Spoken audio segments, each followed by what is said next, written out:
제가 목회를 하다 보면 가끔 성도님들이 물어볼 때가 있습니다.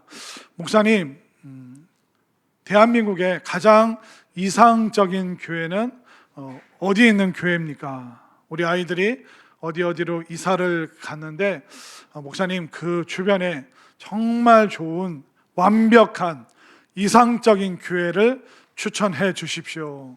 그래서 제가 그냥 전화를 끊었습니다. 과연 여러분들 생각하시기에 이상적인 교회가 이 지구상에 과연 존재할 수 있을까? 여러분들이 언뜻 생각했을 때 이상적인 교회는 어떤 교회입니까? 사람이 많고 재정이 풍부한 대형 교회, 그러니까 몇만 명씩 모이는 그런 대형 교회가 이상적인 교회인지, 아니면 서로 밥 숟가락 개수도 다 알 수 있는 그런 작은 개척교회가, 친밀함이 넘치는 개척교회를 이상적인 교회로 생각하시는지, 아니면 현대적인 어떤 설비가 되어 있는 도시교회가 이상적인지, 아니면 산과 들이 보이는 푸르른 전원교회가 이상적인 교회인지, 여러분들 생각하셨을 때 어떤 교회가 이상적인 교회라고 생각하십니까? 결론적으로 말씀드리면 천상에는 온전한 이상적인 교회가 존재할 수 있지만 이 지상에는 온전한 교회가 있을 수가 없습니다. 왜냐하면 우리 교회를 구성하고 있는 구성원, 성도들 각자의 이상이 다 다르기 때문에 나는 이렇게 했으면 좋겠는데, 나는 이게 더 중요한 것 같은데, 아니야, 오늘날은 이게 더 소중해. 각자의 이상이 다 다르고 그 이상들이 충돌하기 때문에 완벽하고 이상적인 교회는 사실 이 지구상에는, 지상에서는 존재할 수가 없는 것입니다. 그렇기 때문에 우리는 질문을 좀 바꿔야 됩니다. 어떤 교회가 이상적인 교회입니까? 이상적인 교회가 있습니까? 이 질문에서 우리는 이렇게 바꿔야 됩니다. 교회는 어떤 모습을 가지고 있어야 됩니까? 교회는 어떤 모습을 갖추고 있어야 됩니까? 그 질문에 대한 답변이 바로 오늘 사도행전 2장 41절부터 47절까지 8가지의 모습이 나오는데, 이 8가지의 모습을 가지고 있는 교회가 아름다운 공동체고 또 하나님께서 기뻐하시는 교회 공동체라는 것을 우리가 배울 수 있습니다. 오늘 교회가 갖춰야 될 그 8가지 모습을 보면서 우리 교회도 또 우리 성도님들도 이런 모습으로 또 살아갈 수 있게 되기를 간절히 소망합니다. 자, 그러면 교회가 갖춰야 될 첫 번째 모습은 뭘까요? 그것은 바로 말씀입니다. 자, 오늘 본문 42절 말씀을 보십시오.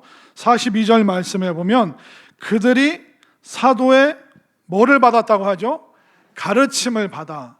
이 말씀은 뭐냐면 초대교회 성도들은 사도들의 가르침, 바로 말씀을 받고 말씀을 배우고 말씀 가운데 머물러 있었다라고 말하고 있는 것입니다. 결국 교회의 심장, 교회의 엔진, 교회를 이끌고 가는 것이 뭘까요? 그것을 바로 말씀이다라고 오늘 성경이 이야기하고 있습니다. 그렇기 때문에 교회 안에서 우리가 활발하게 이야기하고 계속 확대 재생산해야 되는 게 뭘까요? 바로 하나님의 말씀, 바로 사도들, 예수님의 제자들이 가르친 말씀이 뭘까요? 바로 구약 성경을 예수님 안에서, 복음 안에서 해석하여서 바로 천국 복음을 성도들에게 가르쳤고, 그리고 십자가와 부활 승천, 성령 강림에 대한 강력한 그 말씀을 가르치고 배우고 그 말씀을 붙잡았던 교회가 바로 초대교회. 그렇기 때문에 교회가 갖춰야 될 가장 첫 번째, 가장 놀라운 모습이 뭐냐? 그것은 바로 말씀을 가르침 받고 또 말씀을 따라하고 말씀에 순종하는 공동체가 바로 하나님께서 기뻐하시는 교회라는 것을 믿으시기를 바랍니다. 우리가 예수님 믿을 때 말씀을 들음으로 말미암아 믿음이 생겼어요. 그리고 우리가 말씀을 통해서 구원받습니다. 근데 그것으로 끝나는 것이 아니라 구원받은 우리가, 믿음을 가진 우리가 정말 믿음의 아름다운 뿌리를 견고하게 내리기 위해서 또 뭐가 필요할까요? 바로 말씀을 듣고 배우고 익히는 그 말씀이 또한 우리를 더 놀라운 성장과 성숙의 세계로 이끌어 가는 것입니다. 말씀이 없잖아요. 그럼 우리가 경건의 모양은 있어요. 지금 옆에 분들 살짝 보세요. 얼마나 멋있고 우아하고 엘레강스하고 경건한 모습으로 앉아 있잖아요. 그런데 경건한 모습으로 앉아 있지만 말씀을 안 받고 돌아가면 우리는 남은 6일 동안 경건의 능력 없이 그냥 허덕거리다 겨우 살다가 다음 주에 또 교회 가야지 하면서 경건의 모양으로만 오는 거예요.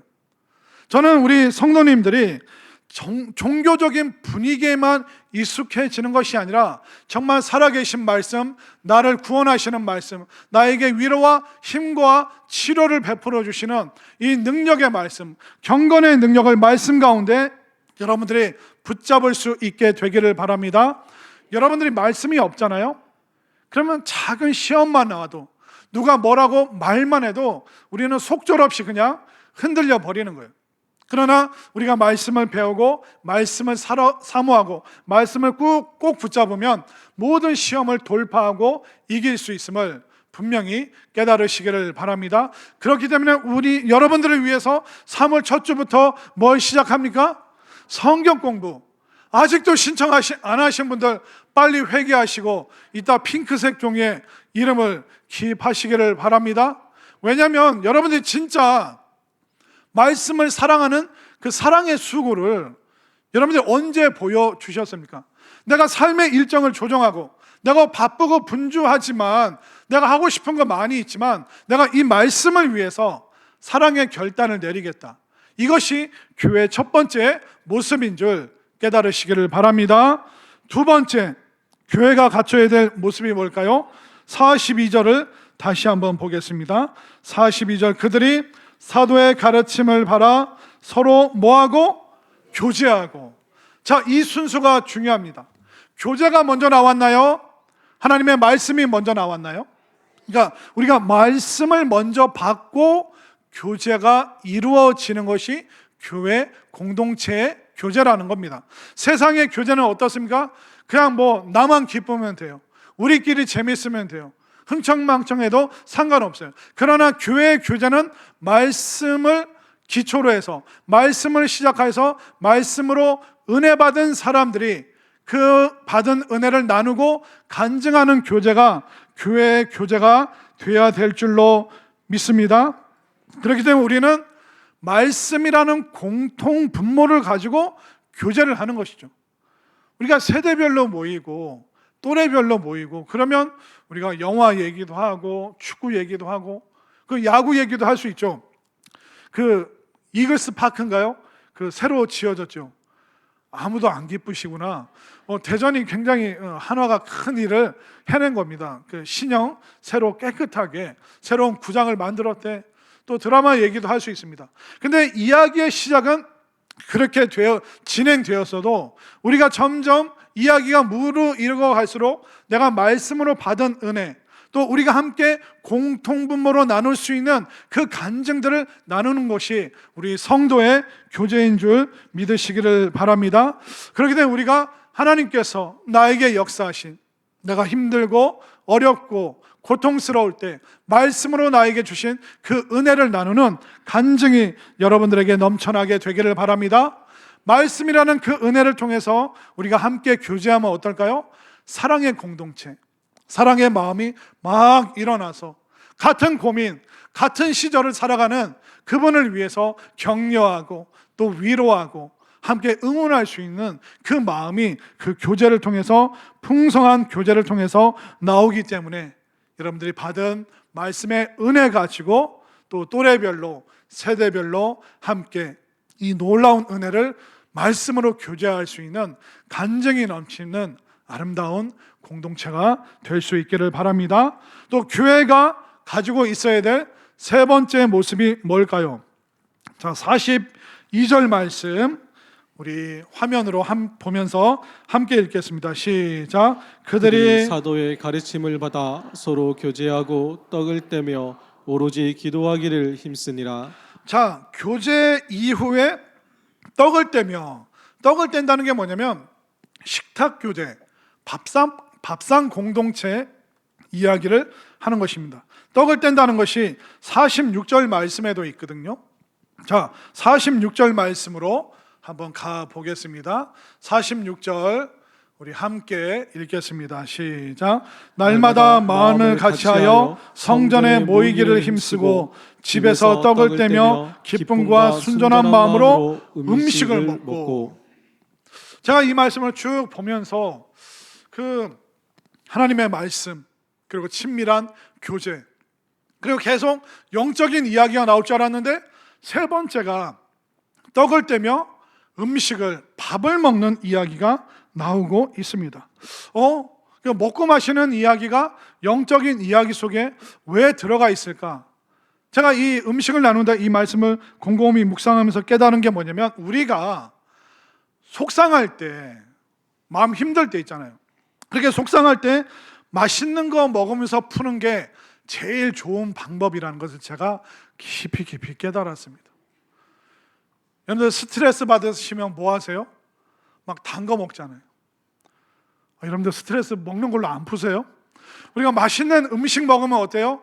지쳤다가 힘들었다가 때로는 화가 났다가 하다가도 아내분들이 화나면 그래서 떡볶이 어떤 거 먹을 건데 딱 이렇게 얘기하잖아요. 그러면 다 문제가 해결되고 평안이 막 내려옵니다. 그러니까 속상한 걸 제일 잘 풀 수 있는 방법이 먹는 걸로 하나님께서 우리 삶 속에 세팅을 해 주셨구나. 그러니까 먹는 걸로 속상한 거 풀어라. 그래서 하루에 몇 번 풀라고 하셨어요, 하나님이? 3번 풀라고. 아침에 속상한 거 풀어라. 직장일 하다가 점심 때 속상한 거 풀어라. 또 인생살이 힘든 거 집에 가서 저녁 먹으면서 풀어라. 하나님께서 우리가 먹고 마시고 속상하고 답답하고 피곤한 것을 먹는 것으로 푸는 이 방식으로 우리에게 허락해 주셨음을 믿으시기를 바랍니다. 그렇기 때문에 우리는 누가 힘들고 외로워 보이고 뭔가 어두워 보이고 그러면 가서 뭐라고 얘기하면 돼요? 집사님, 권사님, 식사 한번 해요. 같이 커피 마셔요. 집사님, 우리 성심당 가서 2시간 줄 서 있을까요? 이게 오픈런이라고 하는데 권사님 가시죠. 망고씨를 좋아하세요? 망고? 그래서 우리가 막 그런 이야기를 하다 보면 어떻습니까? 그 교제가 식탁의 교제가 되고 또 답답하고 속상해도 맛있는 거 먹다 보면 다 풀어지는 그런 경험들, 그런 체험들 다 해보셨지 않습니까? 그러니까 우리는 식탁의 교제가 중요합니다. 이따 예배 끝나고 여러분들 어디 가셔야 돼요? 아니, 식당 가기 전에 진정서 그거 써야죠. 그거 쓰고 어디 가셔야 돼요? 식당 가서 막 맛있는 걸 먹어야 됩니다. 근데 우리가 이렇게 함께 신앙적으로 모여도 이 먹는 식사가 꼭 있죠. 그러다 보니까 안 믿는 분들이 그런 얘기를 해요. 교회 사람들은 맨날 뭐 먹으러 다니고 저 목사는 목회를 하는지 먹회를 하는지 얼마나 그렇게 잘 먹는지. 그런데 하나님께서 교회 모습 안에 이 식사, 먹어서 답답한 것을 풀어라, 힘든 것을 풀어라. 그렇기 때문에 먹는 것이 얼마나 소중하고 귀한 것인가. 근데 이 먹는 식탁의 교제를 할 때 원칙이 있습니다. 자, 원칙이 뭘까요? 46절 맨 끝으로 가볼까요? 46절 맨 끝에 보면 떡을 떼며 기쁨과 무슨 마음으로? 순전한 마음으로 음식을 먹고. 그러니까 기쁨은 무슨 얘기인지 아시죠? 이 순전한 마음의 원어가 뭐냐면 가식 없이. 그러니까 뭐 식당에서 또 아니면 우리가 모임하면서 어디 식당을 데려갔는데 가식 떨지 말라는 거예요. 저 요즘에 다이어트 하고 있어요. 저 요즘에 뭐 채식만 하고 있어요. 그러니까 가식 떨지 말고 그냥 주면 기쁜 마음으로 가식 떨지 말고 그냥 그 분위기 속에서 즐겁게 기쁜 마음으로 먹어라. 그렇기 때문에 여러분들이 함께 교제하고 집에서나 일터에서나 가정에서나 꽁한 마음으로 먹어야 돼요? 기쁜 마음으로 먹어야 돼요? 여러분들 기쁜 마음으로 먹으시기를 바랍니다. 이따 진정서 쓰고 식당 가서 제가 내려가서 볼 겁니다.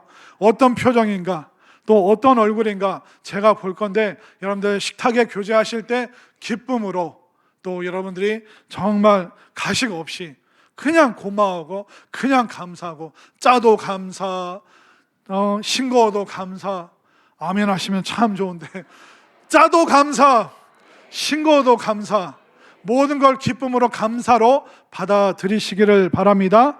자, 교회가 갖춰야 될 네 번째 모습이 뭘까요? 42절 계속 나오고 있죠. 42절을 보십시오. 그들의 사도의 가르침을 받아 서로 교제하고 떡을 떼며 오로지 뭐하기를 힘쓰니라? 기도하기를 힘쓰니라. 자, 기도 앞에 뭐가 나왔습니까? 식탁. 밥 먹었으니까 힘내서 뭐 하라고요? 기도하라고요. 여러분들 기도하시길 바랍니다.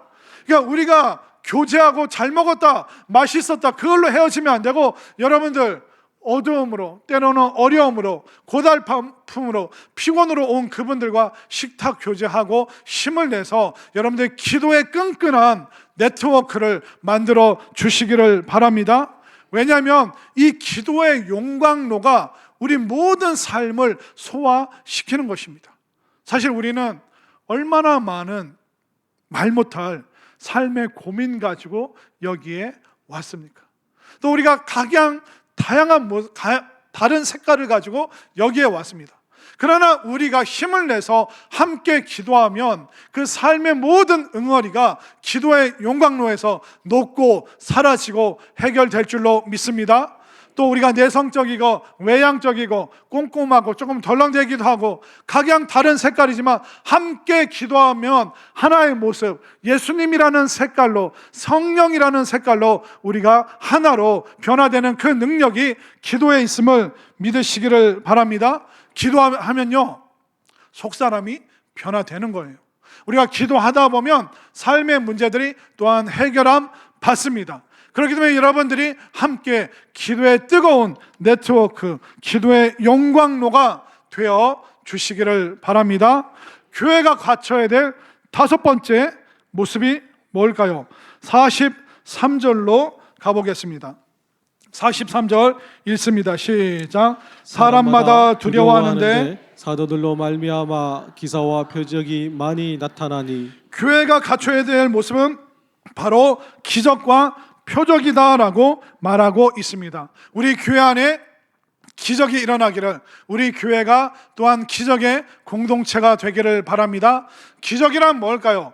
앞 못 보는 사람이 보는 것도 기적이요, 못 걷는 사람이 일어나서 걷게 되는 것도 기적입니다. 근데 기적이라는 것은 뭐냐면 하나님께서 하나님의 백성들을 고치시고 회복시키시고 축복하시는 모든 사건들을 바로 기적이라고 부르는 줄 믿으시기를 바랍니다. 그렇기 때문에 우리가 교회에서 함께 기도하면서 하나님, 그분에게 기적이 일어나기를 원합니다. 우리 집사님, 권사님, 장로님에게, 우리 성도님에게 기적이 일어나기를 원합니다. 여러분들 그렇게 기도해 주시기를 바랍니다. 기적이 왜 필요하냐면 우리 사람들마다요, 다 약점이 다릅니다. 어떤 분들은 술에 대해서 저는 처음부터 안 마셨습니다. 담배도 안 합니다. 근데 술, 담배에 대해서 굉장히 자유로운 분들이 있어요. 근데 어떤 분들은 이 술, 담배를 못 끊어요. 근데 어떤 분은 술, 담배 안 하는데 또 음란의 문제를 끊지를 못하는 분이 있습니다. 또 어떤 분은 술, 담배도 안 해요. 음란한 것도 그렇게 거기에 휩쓸리셔도 안 해요. 그런데 천성이 게을러요. 늙고 좀 둔하고 잘 못해요. 그렇기 때문에 사람들마다 각자 약점이 다 다른 거예요. 근데 우리가 함께 기도하다 보면, 또 우리가 기도로 응원하다 보면 기적이 우리들 삶 속에 내려옴을, 기적이 임재함을 믿으시기를 바랍니다. 뭐가 기적일까요? 말씀 듣다가 예배 드리다가 은혜 받아서 그동안 의시로 안 됐던 그 술과 담배와 도박, 좋지 않은 것을 다 끊게 될 줄로 믿습니다. 그리고 설교만 시작하면 주무시는 분들이 계신데 갑자기 어느 순간부터 설교만 하면 눈이 초롱초롱하고 말씀 들을 때마다 은혜 받고 아멘 하는 것도 기적인 줄 믿으시기를 바랍니다. 전에는 아침부터 드라마 수십 편 봤던 거 또 보고 영화 보고 맨날 모니터만 눈이 시뻘개져서 쳐다보던 분이 갑자기 와, 화목한 전도 해보니까 전도가 되네. 전도해야 되는구나. 막 학교 앞으로 가고 지하철역 앞으로 가고 드라마 영화는 다 사라지고 하나님의 놀라운 구원의 드라마가 펼쳐지는 인생, 기적인 줄 믿으시기를 바랍니다. 또 깨어지고 부서지고 연약한 가정들이 다시 주의 사랑으로 똘똘 뭉치고 함께 믿음의 가정을 이루어가는 것도 또한 기적인 줄 믿으시기를 바랍니다. 하나님께서 여러분들의 인생을 고치시는 그 기적이 지금 이 시간 뜨겁게 일어나게 되기를 소망합니다. 교회가 갖춰야 될 여섯 번째 모습, 44절과 45절. 44절을 제가 45절 여러분들이 있습니다. 믿는 사람이 다 함께 있어 모든 물건을 서로 통용하고 또 재산과 소유를 팔아 각 사람의 필요를 따라 나누어주며. 아멘인가요? 우리가 신앙생활 하다 보면 각양의 가치관들이 내 속에 있는데 신앙생활 하다 보면 이 가치관에 질서가 부여됩니다. 그러니까 뭐가 소중하고 뭐가 덜 소중하고 가치관이 바뀌는 역사가 일어나는데 그 질서 속에서 믿음의 사람이 되면 가장 먼저 바뀌는 인생관이 뭐냐면 바로 물질관이 바뀌는 것입니다. 그동안 나는 없어, 늘 쪼들려, 못 줘, 안 나눠줘 그러던 사람이 갑자기 이제 11조도 하게 되고 헌금도 하게 되고 그러면서 나보다 더 어렵고 힘든 핍절한 인생을 살아가는 사람이 보이기 시작하는 것, 바로 물질관이 바뀌기 시작하는 것이 바로 신앙의 아름다운 열매의 첫 번째 모습입니다. 우리가 때로는 작은 교회 목사님들 또 선교사님들이 교회에 방문합니다. 그럼 제가 항상 그러죠. 그냥 보내지 마시고 사랑의 표현을 5,000원짜리도 좋고 10,000원짜리도 좋고. 근데 우리가 은혜 받기 전에는 뭐예요? 발짝을 딱 끼고 나도 힘들어, 나도 어려워, 내가 도움 받아야지, 내가 누굴 도울 형편 아니야. 그런데 은혜 받으면 어떻게 돼요? 이 팔짱 낀 게 풀리고 손을 내밀고 내 지갑이 회개하면서 선교사님 내가 가진 거 없지만 그냥 5,000원밖에 없지만 뭐라도 좀 사드시라고. 그냥 이상하게 도와주고 싶고 마음이 가고 또 같이 또 신앙생활하면서 어려운 분이 그때부터 눈에 띄는 거예요. 그럼 밥도 사주고 싶고 커피도 사주고 싶고 나만 위해서 쓰다가 그러다 겨우 울타리가 넘어가봤자 내 자식, 내 손주 여기까지 머물던 그 사람의 물질관이 내 주변에 이웃과 성도들 그뿐만 아니라 작은 교회뿐만 아니라 세상 열방 이 물질관의 지경이 세상 땅끝까지 머무는 완전히 그 물질관의 시야가 바뀌는 그 축복이 여러분들에게 있게 되기를 바랍니다. 나보다 더 어려운 분들이 여러분들 눈에 띌 수 있게 되기를 바랍니다. 그리하여서 여러분들의 삶의 곳간을 오픈할 때 하나님께서 여러분들의 그 곳간을 채우시는 놀라운 축복, 그 물질의 축복을 나눠줌을 통하여 체험할 수 있는 여러분들이 될 수 있기를 바랍니다. 자, 교회가 갖춰야 될 7번째 모습이 뭘까요? 자, 46절 말씀을 보겠습니다. 46절 말씀 읽겠습니다. 시작. 날마다 마음을 같이하여 성전에 모이기를 힘쓰고. 아멘. 예, 거기까지. 우리도 열심히 모인다고 생각했는데 초대교회는 어떻게 모여요? 날마다 마음을 같이하여 성전에 모이기를 힘쓰고. 우리는 빨리 진정서 쓰고 밥 먹고 도망가기 바쁜데 초대교회 성도들은 어때요? 날마다 모이기를 힘썼다. 그러니까 이분들도 모이는 게 쉬운 게 아니에요. 자동으로 되는 게 아니라 힘쓰지 않으면 모이기 어려웠다는 거예요. 여러분, 우리도 마찬가지잖아요. 얼마나 바쁘고 분주하고 여러분들 일정이 많으십니까?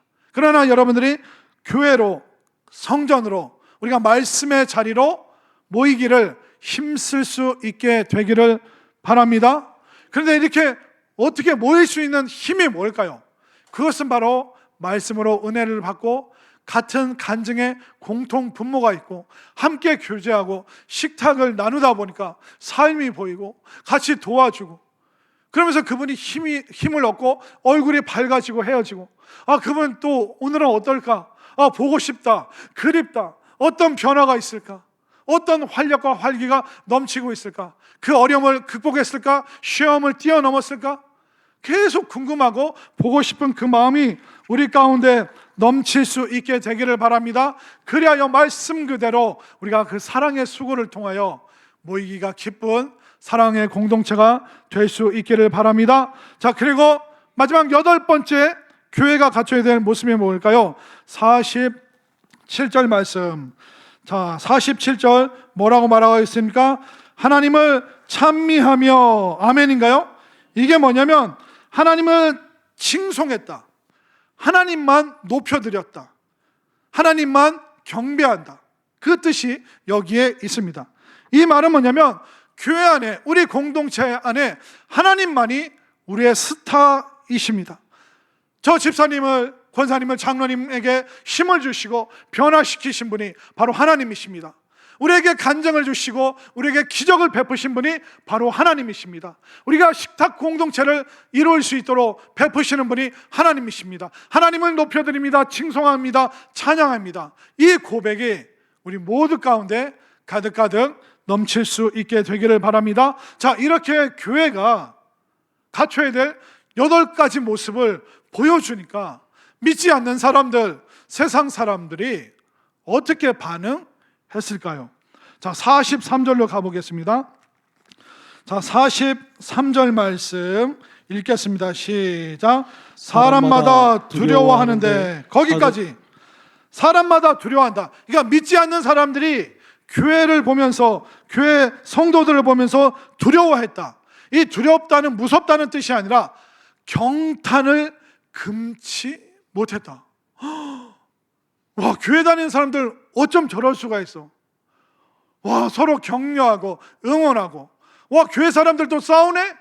근데 기도하더니 다 푸네? 교회 사람들도 갈등이 있네? 근데 식탁의 교제 같이 밥 먹더니 또 화해하고 하하호호 또 즐거운 공동체가 되네? 야, 신기하다, 신기하다. 어떻게 저 사람은 저런 기쁨을 누릴까? 나는 내 자식밖에 모르는데 교회 사람들은 세계를 품는 그리스도인이 되겠다고? 어떻게 지구촌을 품는 사람들이 될 수 있지? 와, 경탄을, 감탄을 금치 못하겠어. 교회 다니는 사람들은 정말 대단한 것 같아요. 그렇기 때문에 이 초대교회가 이 8가지 모습을 갖고 있으니까 사람들이 핍박할지언정 존경하는 거예요. 때로는 교회 사람들을 조롱할지언정 교회의 그 영적인 권위를 그들이 함부로 하지 못하는 거예요. 오늘날 우리 교회와 이 나라와 민족의 교회 위에 이 놀라운 영적인 권위, 이 8가지 모습을 통하여 세상 사람들에게 경탄을 금치 못하도록 하는 능력 있는 교회가 될 수 있게 되기를 바랍니다. 또 세상 사람들이 뭐라고 그랬을까요? 이런 8가지 모습을 갖추고 있으니까 마지막 47절 말씀을 보겠습니다. 47절 함께 읽습니다. 시작. 하나님을 찬미하며 또 온 백성에게 진성을 받으니 주께서 구원받는 사람을 날마다 더하게 하시니라. 아멘이죠. 온 백성에게, 모든 사람들에게 칭송받았다. 그것은 긍정적인 인정을 받았다라고 말하고 있습니다. 뭐 대리님, 우리 부장님 요즘 변한 거 보여요? 변했지. 그 왜 변한지 아세요? 글쎄 모르겠네. 요즘에 욕도 안 하고 막 우리 괴롭히지도 않고 너무 부드러우시셔서 부장님이 최근에 교회를 열심히 다니기 시작했대요. 우리 부장님이 원래는 와이프를 주차장에다 내려다 주고 1시간 뒤에 봐. 그리고 다시 이제 와이프 픽업하는 그런 남편인데 어느 날 여기까지 왔는데 교회 한번 들어가 볼까 하고 예배당 발 들여놨다가 같이 막 찬양도 부르고 목사님이 주여 하면 주여 내가 왜 이러지? 그러면서 부장님이 막 변했대요. 그래, 교회 가면 사람이 변해? 그런가 봐요. 야, 그럼 우리도 그 교회 한번 가볼까? 이런 믿지 않는 분들의, 불신자들의 간증이 넘치는 여러분들의 삶이 될 수 있기를 바랍니다. 그분들에게 교회가 엄청난 곳으로, 정말 영적인 권위뿐만 아니라 우리의 삶을 변화시키는 능력이 바로 교회 안에 주님 안에, 말씀 안에, 기도 안에 있다는 것을 여러분들이 직접 여러분들의 삶을 통하여, 여러분들의 변화된 눈빛을 통하여 보여줄 수 있게 되기를 바랍니다. 왜 교회가 이런 8가지 모습을 갖춰야 될까요? 제가 아까 말씀드렸죠. 이런 말씀과 은혜와 기도가 없으면 우리는 경건의 모양만, 종교적인 분위기만 흉내내는 바리새인이 되는 거예요. 예수님이 왜 바리새인들과 거리를 두고 왜 그들을 싫어하셨을까요? 바리새인들 최선을 다했습니다. 율법을 익히고 외웠습니다. 헌금도 많이 하고 금식도 했습니다. 사람들 보는 데서 창피함을 무릅쓰고 사람들 앞에서 기도했던 사람들입니다. 근데 왜 그랬을까요? 그 율법을 지키는 일을 육신의 힘으로 억지로 하다 보니까, 하기 싫은 걸 억지로 하니까 뭘 떠냐면 위선을 떠는 거예요. 안 그런데 그런 척, 경건하지 않은데 경건한 척, 기쁨이 없는데 기쁜 척 했기 때문에, 그 위선 때문에 우리도 잘못하면 교회를 오래는 다녔는데 종교적인 분위기만 익숙하고 그러다 보면 우리가 위선을 부릴 수가 있어요. 봉사하고 섬기고 최선은 다하는데 위선을 부려서는 안 된다는 거예요. 이 8가지의 온전한 모습을 여러분들 갈망할 수 있게 되기를 바랍니다. 이 초대교회가 품었던 이 8가지 마음, 그 사랑의 공동체가 품었던 그 사랑의 수고의 마음, 이것이 있을 때 주님께서 칭찬하실 뿐만 아니라 세상 사람들, 우리 믿지 않는 가족들, 아직 주님 앞에 오지 못한 모든 직장 동료들도 우리를 두려워하고 어려워하고 칭찬하고 존경하는 그 순간이 반드시 사랑의 공동체를 통하여 온다는 것을 여러분들 믿으시기를 바랍니다. 우리 공동체 안에 이 8가지 사랑의 모습이 가득할 수 있게 되기를 바랍니다. 우리가 서로 동지애를 느끼고 서로 끈끈한 마음을 갖게 되고, 그러면서 우리가 은혜가 충만하고 기도가 충만하여서 거짓 세력이 틈타지 못하고, 외롭고 어려운 사람들, 힘든 사람들 와서 위로받고, 또 하나님의 기적의 치료의 역사, 충만하게 하시는 그 축복의 역사를 함께 누리고 나눌 수 있는, 정말 전 세계를 품을 수 있는 거룩한 사랑의 공동체, 또 사랑이 가득한 우리 모두가 될 수 있기를 간절히 소망합니다.